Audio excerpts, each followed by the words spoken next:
अजय लोहान और आप देख रहे हैं बिंदास हरियाणा। नमस्कार जी सभी को, मैं हूं सुरेंद्र नैन। सबसे पहले आज हम सभी दर्शकों को बताएंगे हरियाणा के उस सबसे बड़े ज्वलंत मुद्दे के बारे में जिसको लेकर हरियाणा की राजनीति में सियासी पारा एक बार फिर गरमाने लगा। जी हाँ, हम बात करें सिर्फ 8-9 महीने की जो गठबंधन की सरकार है, उस गठबंधन की सरकार पर आए दिन किसी न किसी पार्टी के द्वारा आरोप लगाए जाते हैं, किसी न किसी नेता को कटघरे में खड़ा किया जाता है और आज एक बार फिर एक हरियाणा के कद्दावर नेता को कटघरे में खड़ा किया गया है। जी हाँ, हम बात करें यहाँ पे इनेलो के नेता और इनेलो के प्रधान महासचिव अभय सिंह चौटाला की। उन्होंने जो 9 महीने की गठबंधन की सरकार है उनको कटघरे में खड़े करते हुए बहुत बड़ा बयान दिया है। और सिर्फ बयान ही नहीं दिया, आपको यहाँ तक बता दें, उन्होंने गठबंधन की सरकार को लेकर देश के प्रधानमंत्री नरेंद्र मोदी को, देश के गृह मंत्री अमित शाह को और उनके साथ साथ जो देश के मुख्यमंत्री हैं मनोहर लाल खट्टर, उनको पत्र लिखा है। जी बिल्कुल नैन साहब, वास्तव में हरियाणा की राजनीति के अंदर एक तरह से हम कह सकते हैं कि बहुत बड़ा बदलाव देखने को मिल रहा है, क्योंकि जिस प्रकार से गठबंधन की सरकार बनी थी, सरकार बनने के बाद ये दावा किया जा रहा था कि हम अच्छे तरीके से चलाएंगे, किसी भी प्रकार का कोई भ्रष्टाचार नहीं होगा। और कहीं ना कहीं जो गठबंधन हुआ था उसमें सबसे अहम जो शर्त थी वो यही थी कि हम भ्रष्टाचार मुक्त शासन देंगे। लेकिन जिस प्रकार से आए दिन घपले पे घपले, घोटाले पे घोटाले सामने आ रहे हैं, उससे तो कहीं ना कहीं सरकार घोटालों की ही नजर आ रही है, जिस प्रकार से आरोप आज अभय चौटाला ने लगाए। बिल्कुल अजय लोहान जी, जैसे कि आप बात करें, चाहे हम बीजेपी की बात करें, यानी कि जो बीजेपी का मुख्य एजेंडा है, चाहे मुख्यमंत्री मनोहर लाल की बात करें, उन्होंने कहा था कि हम जो जनता है उनको 100% जो ट्रांसपेरेंसी की सरकार है, जो हमारा सारा कुछ सिस्टम हो सारा का सारा साफ रहेगा, उसमें कोई भ्रष्टाचार की बू कहीं नहीं आएगी। लेकिन हम अगर अभय सिंह चौटाला की बात करें, उन्होंने बहुत बड़ा आरोप लगाते हुए गठबंधन की सरकार पे ये बोला है कि 9 महीने गठबंधन की सरकार को हुए हैं और 9 महीनों में 9 बड़े बड़े घोटाले हुए हैं। और उन्हीं घोटालों को लेकर अजय, जैसे मैं आपको बता रहा था कि उन्होंने देश के प्रधानमंत्री को, गृह मंत्री को और मुख्यमंत्री को जो पत्र लिखा है, हम एक एक करके अजय जी उन घोटाले पे डिस्कस करेंगे कि आखिर वो घोटाले कौन कौन से। बिल्कुल, एक बार हम सभी दर्शकों को बता दें कि आज हमारे साथ वरिष्ठ पत्रकार सुरेंद्र नैन जी मौजूद हैं और एक एक करके अब हम उन घोटालों के ऊपर चर्चा करेंगे और सभी दर्शकों को बताने की और दिखाने की और समझाने की कोशिश करेंगे कि आखिरकार अभय चौटाला के द्वारा किसके ऊपर आरोप लगाया है और कौन से घोटाले उन्होंने उजागर करने चाहिए। हालांकि इन घोटालों के पीछे कितनी सच्चाई है ये तो जांच के बाद ही पता चल पाएगा। नैन साहब, अगर हम एक एक करके बात करें तो सबसे पहले जो घोटाले की बात आती है, पहला घोटाला कौन से जिक्र किया है? बिल्कुल, हम सबसे पहले और सबसे बड़े घोटाले की बात करें तो अभय सिंह चौटाला के अनुसार जो सबसे पहला घोटाला है वो है धान घोटाला। क्योंकि आपको भी पता होगा, धान घोटाले को लेकर बहुत लंबे अरसे से मीडिया से, चाहे हम कांग्रेस की बात करें, इनेलो की बात करें, अदर्स पार्टी की बात करें, सरकार पर और बीजेपी पर आरोप लगते रहे हैं। अभय सिंह चौटाला ने इन्हीं प्रमुख घोटालों को लेकर जो पत्र लिखा है उसमें सीबीआई जांच करवाने की मांग की गई है। अजय जी, मैं आपको बताऊंगा, जिस प्रकार हम धान घोटाले की बात कर रहे हैं, अभय सिंह के अनुसार जो उन्होंने रिकॉर्ड जो दिया है, पत्थर में जो लिखा है, उसमें साफ साफ ये लिखा है कि 2015 से लेके अब तक पर हर यानी कि वर्ष, हर साल जब भी धान की खरीद होती है, जब भी धान की फसल आती है, उस टाइम लगातार धान में घोटाले हो रहे हैं। और लेकिन सरकार एक तरफ कह रही है कि हम 100% ट्रांसपेरेंसी से काम कर रहे हैं, लेकिन हर बार उनमें घोटाले की बू आती रहती है। जी बिल्कुल, घोटाले की अगर हम बात धान घोटाले की अगर हम बात करें तो अभय चौटाला ने इसको लेकर पत्र लिखा है, प्रदेश के ही नहीं बल्कि देश के जो प्रधानमंत्री है उनको पत्र लिखा, हरियाणा के मुख्यमंत्री को पत्र और साथ में जांच की मांग की है। अगर दूसरे नंबर के घोटाला की बात करें तो नैन साहब, दूसरा जो घोटाला है, दूसरा है गेहूं का और सरसों का खरीद का घोटाला। क्योंकि हम बात करें, अभी लॉकडाउन था, लॉकडाउन में जिस प्रकार पहले जो फसल खरीदी जाती थी, लेकिन इस बार की जो फसल खरीदी गई, जैसे कि अलग से मंडियां, कोरोना महामारी के चलते बदलाव देखने को मिला। तो जो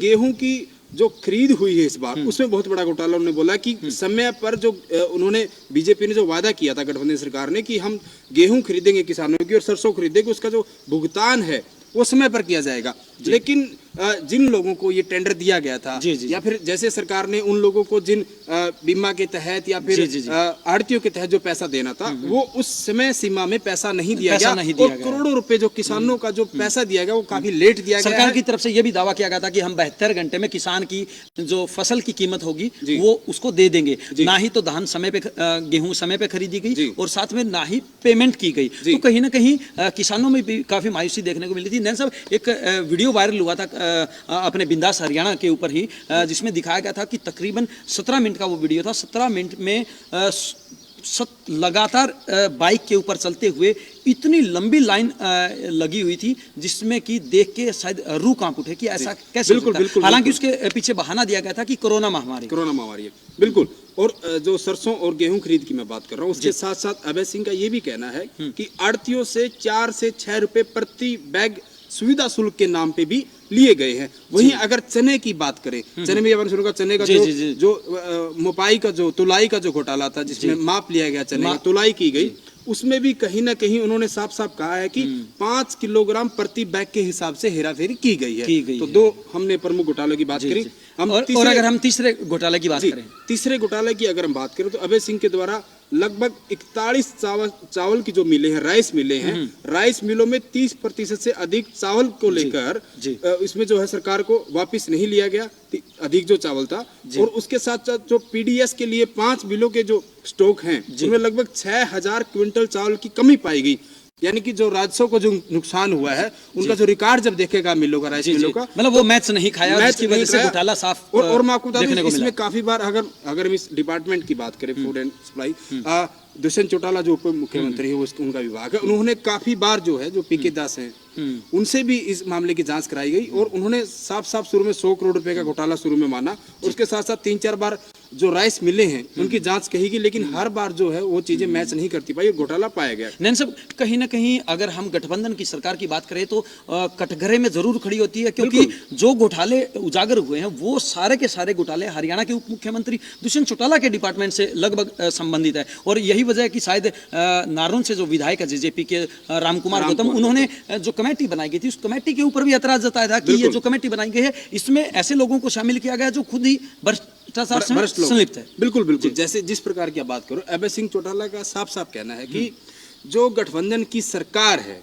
इसमें जैसे कि आपने कहा कि अधिकतर जो घोटाले हुए हैं, हम चाहे दुष्यंत के जो महकमे उनकी बात करें, या फिर जो जेजेपी के खाते में जितने भी महकमे आए हैं, यानी कि गठबंधन का पार्ट 2 जेजेपी है, उसमें जितने महकमे आए हैं, मुख्यमंत्री मनोहर लाल इसलिए सख्ती नहीं दिखा रहे कि कहीं ना कहीं उनको सरकार में आकर खतरा न हो जाए, ऐसा अभय सिंह का कहना है। लेकिन हम सभी दर्शकों को एक बात बता दें कि दुष्यंत चौटाला का बयान आया है, और उस बयान के अंदर उन्होंने कहा है कि अभी इस सरकार से पहले जो घोटाले होते थे, उन घोटालों के अंदर नेता लोग शामिल होते थे, लेकिन हमारी पहली ऐसी सरकार है जिसमें किसी नेता का नाम नहीं है। और उनका यह भी कहना है कि हमारे द्वारा सख्ती बरती गई, और सख्ती बरतने के बाद और समय पर जांच करवाई गई, और समय पे जांच करवाने के बाद ये घोटाले उजागर हुए, और जो अधिकारी इसके अंदर शामिल है उनके खिलाफ कड़ी से कड़ी कार्रवाई की जा रही है, ऐसा उनका कहना है। बिल्कुल। हम चौथे घोटाले की बात करें, चौथा जो घोटाला है वो बहुत बड़ा घोटाला है, और हम ये कह सकते हैं कि लॉकडाउन जो कोरोना है उसकी ये देन है। अब आपको बड़ा आश्चर्य होगा कि लॉकडाउन की और कोरोना की देन कैसे हो सकता है। बिल्कुल, ये जो चौथा घोटाला है वो है शराब का घोटाला। शराब का घोटाला बहुत बड़ा घोटाला, बहुत बड़ा घोटाला। सरकार ने शुरुआत में तो बंद कर दिया था, लेकिन उसके बाद कहीं ना कहीं जो नेता लोग थे, या ये कहें कि राजस्व की जब हम बात आई तो सरकार को बड़ा दुख हुआ था कि हमने बंद नहीं करना चाहिए। इसको लेकर मुख्यमंत्री मनोहर लाल को और उप मुख्यमंत्री दुष्यंत चौटाला को मीडिया के सामने काफी बार बयान को अपने आना पड़ा था, काफी कंट्रोवर्सी भी हुई थी। बिल्कुल, आप कहीं ना कहीं प्रदेश में शराब के ठेके खुलाकर माहौल बिगाड़ने का काम तो नहीं कर रहे, क्योंकि एक तरफ कह रहे हैं कि लॉकडाउन के तहत लोगों को बाहर नहीं निकलना, बाहर नहीं जाना, लेकिन आप अगर एक तरफ शराब को खोल दोगे, यानी कि शराब को उन जरूरी चीजों में मान लिया गया, यानी कि मेडिकल की हम बात करें, तमाम सुविधाओं की बात करें, तो उस करके कहीं ना कहीं दुष्यंत चौटाला की बात करें या फिर हरियाणा सरकार की बात करें, उसने ज्यादा जोर दिया। पहली बार जो सर्वदलीय बैठक हुई जिसमें अभय सिंह चौटाला, उस टाइम के जो बीजेपी के प्रदेश अध्यक्ष सुभाष बराला, अब तो बीजेपी को नए प्रदेश अध्यक्ष मिल गया है, और अमरिंदर सिंह हुड्डा, कुमारी सैलजा, ये तमाम जो विपक्ष के जो नेता है बड़े, और उधर से सरकार के जो पक्ष थे, चाहे हम मुख्यमंत्री की बात करें, उप मुख्यमंत्री की बात करें, गृह मंत्री की बात करें, हरियाणा के तमाम नेता उसमें जुड़े थे। तो विपक्ष का साफ साफ ये कहना था कि हम इसके बिल्कुल भी पक्ष में नहीं है कि शराब के ठेके प्रदेश के अंदर खोले जाएं, लेकिन उनका ये भी कहना था सब खोलने से पहले जब बंद करने की बात थी तब भी सरकार नहीं चाहती थी कि सरकार के ठेके बंद किए जाए, क्योंकि उन्होंने साफ साफ कहना था कि प्रदेश में जो राजस्व है उसको बहुत बड़ा घोटाला हो रहा है। उन्होंने कहा कि सरकार की जो कालाबाजारी है वो लगातार चलती जा रही, जिसकी वजह से हमें बहुत ज्यादा नुकसान हो रहा है। तो क्यों ना कालाबाजारी को रोकने के लिए, देखो कालाबाजारी को रोकना, जो शराब की जो अवैध रूप से जो बिक्री हो रही है उसको रोकना सरकार का काम है, लेकिन ये ऐसा शायद नहीं कर पाए। और उसका ना कर पाने के चलते उन्होंने शराब के ठेके जो खोलने का फैसला लिया। सब दोहरा नुकसान हुआ था कि एक तरफ तो सरकार के द्वारा शराब की ऊपर बैन लगा दिया गया था, वहीं दूसरी तरफ अवैध शराब का बोलबाला जगह जगह से पर देखने को मिल रहा था। बिल्कुल मिल रहा था। लॉकडाउन के दौरान शराब का जो घोटाला हुआ था, जिसमें गोदामों में रखी लाखों अंग्रेजी और देसी शराब की बोतलों की भारी मात्रा में तस्करी सामने आई थी। बिल्कुल, अभी भी 2 लाख के करीब बोतलें जो थी वो गायब मिली थी गोदामों से। जी अभय सिंह चौटाला ने सरकार पर निशाना साधते हुए इस पत्र के अंदर लिखा है कि सरकार ने जांच के नाम पर SIT की बजाय सिर्फ SET बना दिया और उसको लिपापोती कर दी। तो बिल्कुल ये घोटाला सामने लगा। यही वजह कि रामकुमार गौतम का एक बार फिर नाम आता है। हम आपको बता दें कि रामकुमार गौतम की तरफ से पूरा जोर लगाया गया था और उन्होंने ये भी कहा था कि बिल्ली दूध की रुखाड़ी बिठा दी, जिस प्रकार से हरियाणवी में कहावत है। तो उनका कहना यही था कि ऐसी कमेटी बनाई गई है जो खुद ही भ्रष्टाचार में संलिप्त है। बिल्कुल अजय जी, हम अगर 5वें घोटाले की बात करें, 4 मुख्य घोटालों का हम बिंदास हरियाणा पे जिक्र कर चुके हैं। हम चौथे घोटाले की बात करें, 4 का कर चुके, 5वें की अगर बात करें, 5वां जो घोटाला है वो भी कहीं ना कहीं लॉकडाउन के समय में ही उजागर हुआ है और अभी भी लगातार उसकी जांच चल रही है। और अभी भी उसी के चलते अजय जी, जो प्रदेश के जितने भी जिले हैं उनमें सीएम फ्लाइंग की रेड लगातार जारी है। आप समझ गए होंगे ये घोटाला है रजिस्ट्री का घोटाला। और अभी गुड़गांव के अंदर तो मामला सामने आया था। उसके अलावा अलग अलग जो जिले हैं उन जिलों के अंदर से भी आए दिन ऐसी खबरें देखने को मिल रही है। मीडिया के माध्यम से ये सारे घोटाले उजागर हो रहे हैं। अभय सिंह के जो पत्र है उसमें साफ साफ लिखा गया है कि रजिस्ट्री घोटाले के दौरान अधिकारियों ने हजारों करोड़ रुपए लेकर अवैध जो रजिस्ट्रियां है, वो चाहे कॉलोनियों की रजिस्ट्रियां हो या तमाम बाकी जगह, चाहे कृषि की वो भूमि हो, जमीन हो, तो बहुत सारी लगभग जो जितनी भी रजिस्ट्रियां हैं वो पैसे के लेकर बहुत बड़ा गबन करके रजिस्ट्रियां की गई हैं। और अगर हम इसी विभाग के मंत्री की बात करें तो बिल्कुल उप मुख्यमंत्री दुष्यंत सिंह चौटाला इस विभाग के। आपने दुष्यंत चौटाला का नाम लिया, बार बार फिर अभय सिंह चौटाला का जिक्र आता है, क्योंकि जहां जहां दुष्यंत वहां अभय, हालांकि परिवार तो एक, हालांकि चाचा भतीजा है, परिवार तो एक ही है। उन्होंने ये भी कहा है, अभय सिंह चौटाला ने ये भी कहा है और ये पत्र के अंदर बाकायदा लिखा भी है कि जो पैसा लिया गया रजिस्ट्रियों के नाम पर अवैध रजिस्ट्री करने के लिए, उसके पैसे सिर्फ और सिर्फ अधिकारियों तक सीमित नहीं रहे, उसके पैसे ऊपर के मंत्री तक गए हैं, जिससे संबंधित जो विभाग है वहां तक उसके पैसे ऊपर तक पहुंचे हैं। ये साफ साफ अभय सिंह चौटाला ने कहा है। तो वहीं उसके बाद अगर हम अगले घोटाले की बात करें, छठा घोटाला जो है, हमारे पास समय का थोड़ा सा अभाव है।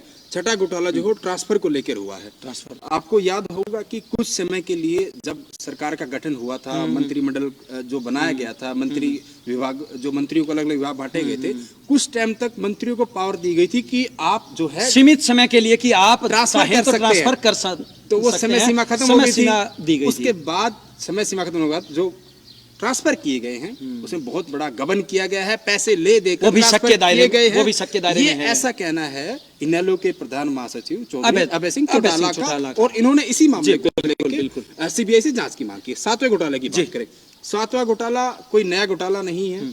बहुत लंबे समय तक जिस यूनियन से ये संबंधित घोटाला है, जिस विभाग से ये संबंधित घोटाला है, उसके कर्मचारी लगातार हमें सड़कों पे देखने को मिलते रहे हैं।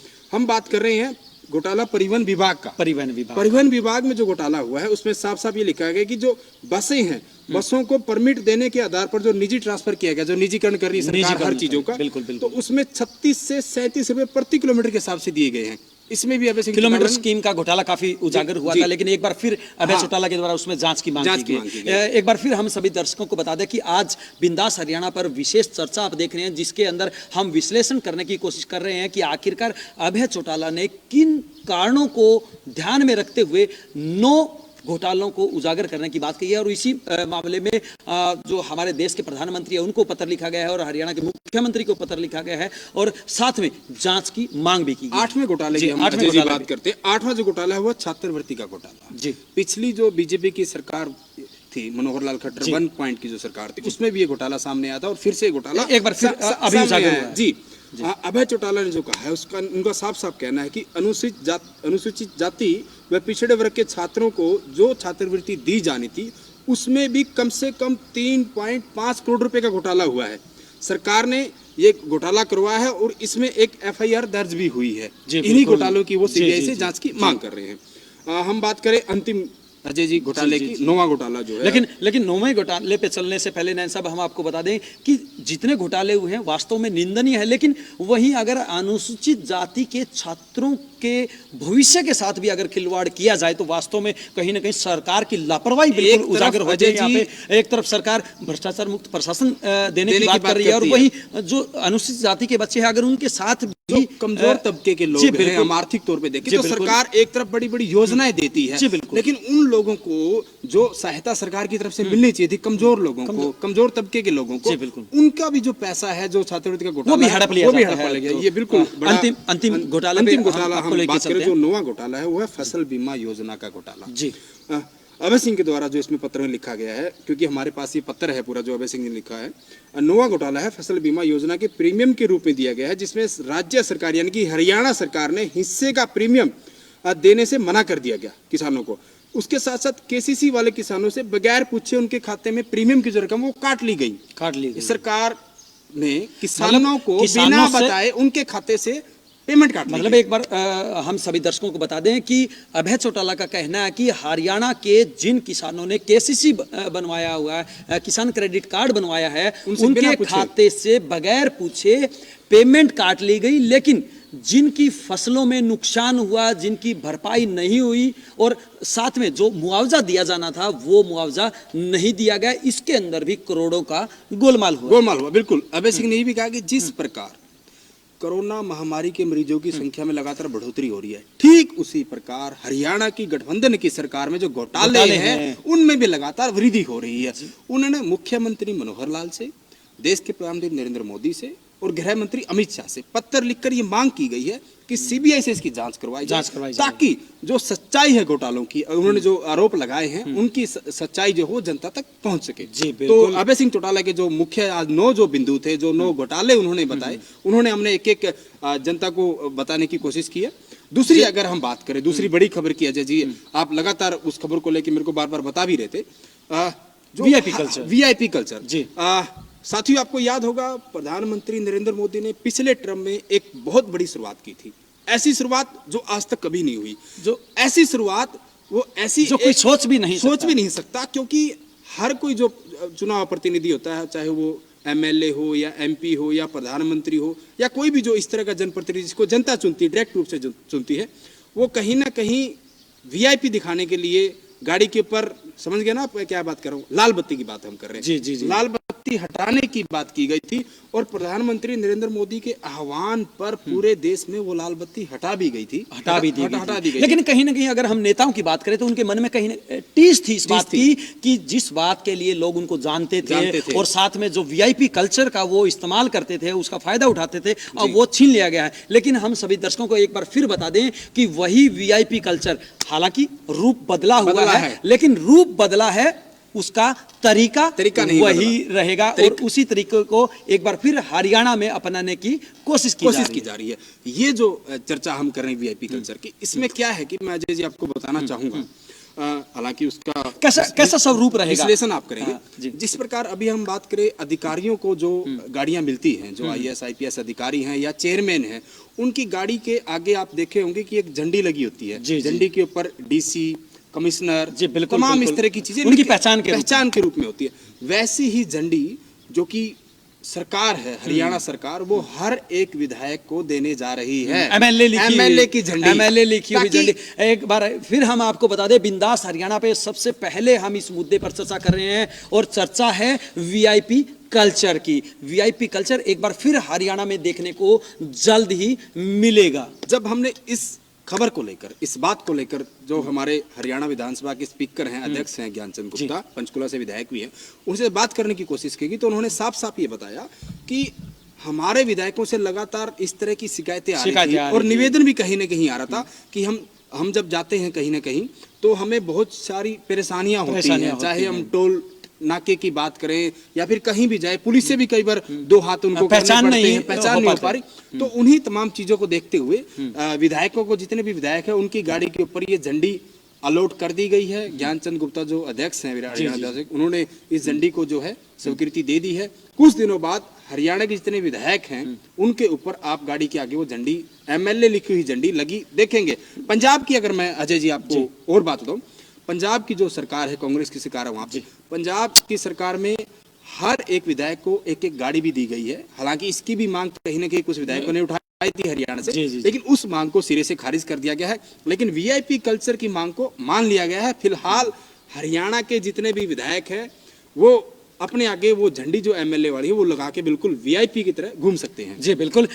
हम बिंदास हरियाणा के सभी दर्शकों को बता दें कि आज हमने सुरेंद्र नैन के माध्यम से दो अहम मुद्दों पर, ज्वलन मुद्दों पर चर्चा की है, जिसमें अभय चौटाला के द्वारा सरकार को घेरने की कोशिश की गई है और घोटालों का आरोप लगाते हुए 9 अहम घोटाले उजागर करने की बात की है। और इसी कड़ी में उन्होंने जो देश के प्रधानमंत्री है नरेंद्र मोदी को पत्र लिखा है, जो देश के गृह मंत्री है अमित शाह को पत्र लिखा है, और इसके अलावा हरियाणा के मुख्यमंत्री को भी पत्र लिखते हुए उन 9 घोटालों की जांच करते हुए कड़ी से कड़ी कार्रवाई करने की बात कही है। और इसके अलावा जो देश के अंदर वीआईपी कल्चर बदल गया था उसको कहीं ना कहीं साधारण कल्चर में बदल दिया गया था। एक बार फिर विधायकों को हरियाणा में बना दिया गया, वीआईपी कल्चर देखने को मिलेगा और विधायकों को वीआईपी बना दिया गया है। जी बने रहिए बिंदास हरियाणा के साथ। हर रोज हम ऐसे ही किसी न किसी ज्वलन मुद्दे पर चर्चा करेंगे और आपको बताते और दिखाते रहेंगे हरियाणा की राजनीति में कैसा सियासी पारा है और बड़ौदा उपचुनाव को लेकर सरकार की क्या रणनीति है। बिल्कुल। तो मुझे और अजय लोहान जी को दीजिए इजाजत। देखते रहिए बिंदास हरियाणा। नमस्कार।